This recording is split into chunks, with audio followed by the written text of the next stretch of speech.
बाजवा साहब के कहने के ऊपर जो है वो उन्होंने वहाँ पर जो है अपना सियासत में उधर वफादारी गए। बदल तो ली। इस तरह से PMLQ जो है वो भी इस तरह से तकसीम हुई और फिर उसके बाद वो बाकायदा तौर के ऊपर परवेज़ इलाही जो है वो इमरान खान साहब की पार्टी के अंदर शामिल हो गए। बलूचिस्तान में सीट एडजस्टमेंट के बाद पंजाब में सीट एडजस्टमेंट का सिलसिला शुरू किया है नून लीग ने।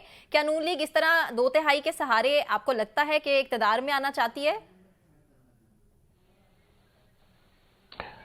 देखिए, इसमें चाहने ना चाहने वाली बात तो नहीं है। हर वो सियासी जमात जो कि फॉर्म हुई है वो इसीलिए सियासत के अंदर है कि वो अपना जो है वो इक़्तिदार उसका मतमा नज़र होता है। अच्छा। तो जहाँ तक बात है कि सिर्फ पाकिस्तान मुस्लिम लीग नून जो है वो इस तरह से कर रही है। मुस्लिम लीग नून की एक तवील तारीख है, बहुत सारे मद्दोजज़र जो हैं वो उसने देखे हैं। और पंजाब के अंदर जो अभी बता रहे थे नौशाद साहब के जो चौधरी बरादरान बिलखुसूस आज की जो चौधरी शुजात से उनकी मीटिंग है माफ कीजिएगा। तो जब 99 का कू हुआ था उसके बाद जो पहला धचका पाकिस्तान मुस्लिम लीग नून को लगा था वो यही था जब यहाँ इस्लामाबाद के अंदर चौधरी शुजात हुसैन जो है वो उन्होंने उससे अलहदगी का ऐलान किया था। तो उसके बाद से ये बहुत सारे इख्तलाफात ज़ाहिर है चल रहे थे, लेकिन ये फिर इख्तलाफात मेंड हुए उस वक्त जब PDM की हुकूमत और वोट ऑफ नो कॉन्फिडेंस का मामला चल रहा था और पंजाब का जो है वो इक़्तिदार मतमा नज़र था।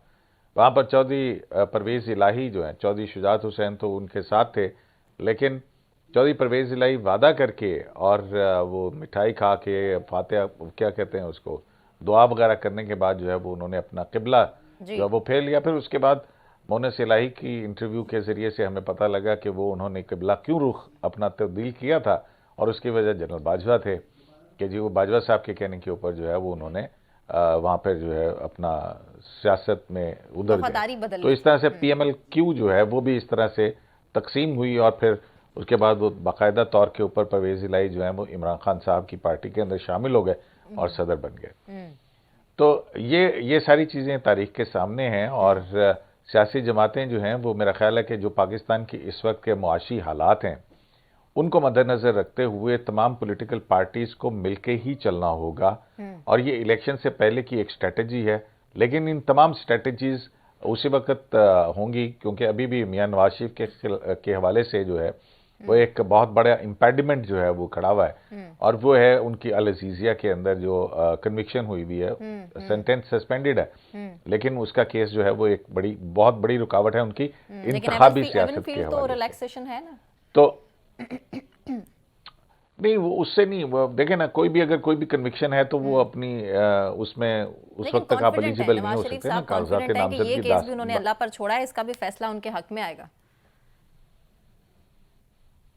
देखिए अगर हम अदालतों को देखते रहे हैं, कवर करते रहे हैं, जिस केस को जिस तरह से चलाया गया पनामा को और फिर उसमें से अकामा निकला और अकामा के बाद फिर ब्लैक स्लॉट डिक्शनरी निकली और फिर रिसीवेबल एसेट करार दिया, जो ख्याली तनख्वाह थी उसके ऊपर नाअहली की, फिर उसके बाद उसी बुनियादों के ऊपर लेकिन अकामा की जरूरत क्यों पड़ी वो 3 दफा चलाए के गए, वज़ीर उसमें आज़म सजाएं को? दी ये भी गई। तो सवाल है ना सिद्दीकी साहब।